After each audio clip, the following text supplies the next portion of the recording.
What's up, Zox fan? We're back with some more Etheria Restart. Now, we're going to be getting into a character overview of the Tranquil Rest, Kazuyo the Revere.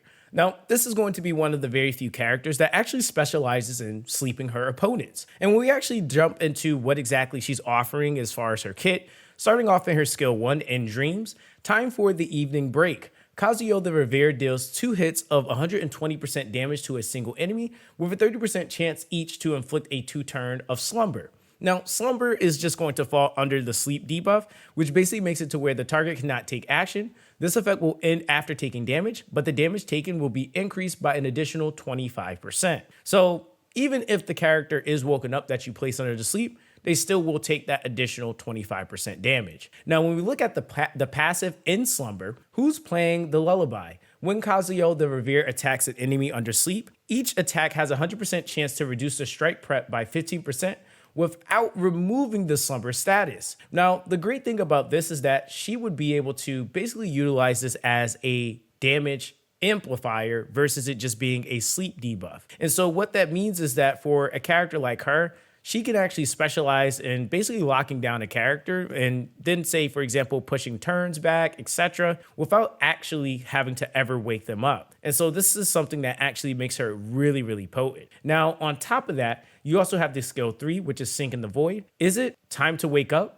Kazuyo the Revere deals 3 hits of 85% damage to all enemies, with a 65% chance each to inflict an attack break for 2 turns. If the target already is inflicted with an attack break, this effect changes to a 45% chance of inflicting slumber for 1 turn. Now, of course, with that, decreasing the attack by 40% is actually going to be really good because this means you're receiving 40% less damage potentially from the opposing side. And ultimately, if this turns into a sleep, this now is going to be damage that could potentially be being amplified, and as well as just making it to where they just don't go if you're not dealing with them at that moment. Now, as far as module recommendations, I would definitely say that you could definitely equip her with the Swift Rush on the 12 Matrix bonus, which is going to be giving a speed value increase of 35%. Depending on how invested you are in her and at what point you are in your progression, Time Weave would actually be a really good option. At a full 12 Matrix bonus, it will be giving you an effect accuracy increase of 18%.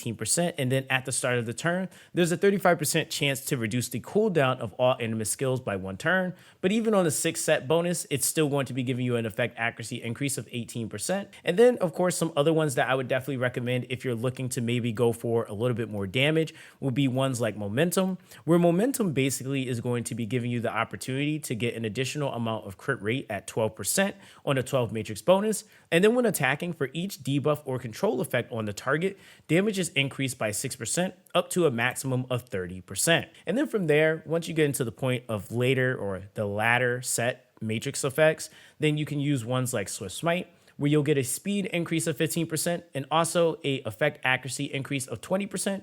Or you can use Swift Raid if you want a little bit more attack, where you can get the speed of the 15% and then an attack increase of 20%. Now, as far as your substats and values that you can aim for on your main stats, I would definitely say attack, crit damage, and crit rate are definitely some really good stat values if you want to go for having a more damage-oriented version of the Revere. Now, I would say if you want to kind of play more into the debuffing and, of course, say tanking down a little bit, then you can obviously go for like your typical, effect accuracy, HP, etc., or even effect res if you want to have more of a prevention of debuffing happening to this character. But I definitely would recommend the damage build. Now, of course, with that, as far as substats, that's easily going to be things like speed, crit rate, crit damage, and effect accuracy. That's something that really is going to help you out tremendously because of the fact that you're able to get so much damage potential and really having to play into the 25% extra damage that you get from the characters being under sleep. So you really want to take advantage of that. Now, as far as skill prioritization, we're going to be starting up with skill 3, where the skill 3 is going to first increase the damage multiplier to 85%. Next, it will increase the chances of inflicting the attack break to 65%. Then you'll have the increased chance of inflicting slumber to 45%.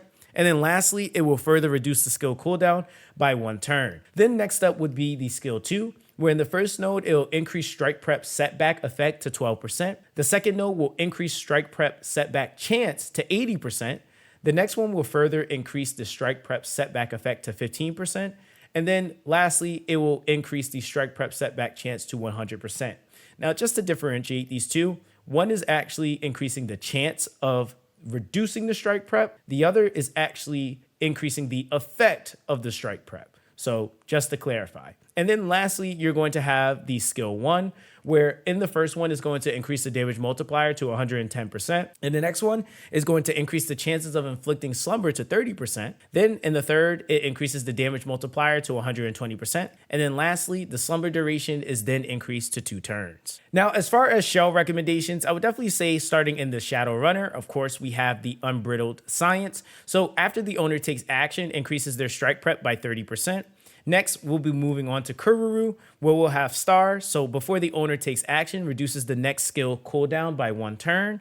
Then moving along over into Phoebian, we're going to actually have the Black Flag. So the Black Flag is going to make it to where the owner takes action, follows up on the main target and deals 120% damage, applying a speed up buff on the owner Animus and increasing their strike prep by 20%.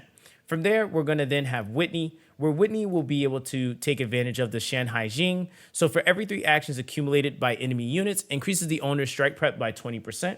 It can be triggered up to 1 time per turn. Then from there, we're going to go into Nico Nada, where we'll be able to take advantage of Gigabyte. So for every 3 actions accumulated by enemy units, increases the owner's strike prep by 30% and can be triggered up to 1 time per turn. And then, of course, we have the Alicorn. So before the owner takes action, if the owner has debuffs, dispels 2 debuffs, and for every 1 debuff dispelled, recovers 8% max HP. And then, of course, going into our last one, Sharon here, we're going to be taking advantage of Black Moon, which might be a first for a lot of you guys. But Black Moon, before the owner takes action, deals 2 hits of 80% plus 2,000 damage to the target with the highest attack, and then extends the duration of non-control debuffs inflicted by the owner this turn by 1 turn, excluding Dot, and then increases the owner Animus's effect accuracy by 30% in that current turn. So this is a great way for you to ensure you're landing your attack breaks, which then can force you into those slumbers, which then, of course, leads you to scale damage and ultimately you being able to just completely penalize your opponent. Now, of course, getting into our infamous pros and cons, starting out with the pros, I think it's safe to say that this is a excellent character for overlaying and damage amping off of the slumber debuff. This is something that you really wouldn't see from any other character, and she currently is the only character that has this capability of also having a passive where she basically will not remove the slumber status for any target that she hits. So this actually makes it excellent for her to just basically get the utility out of the debuff of just making the opponent take 25% additional damage. Now, with that, there's a lot of different things that you can do to play into that,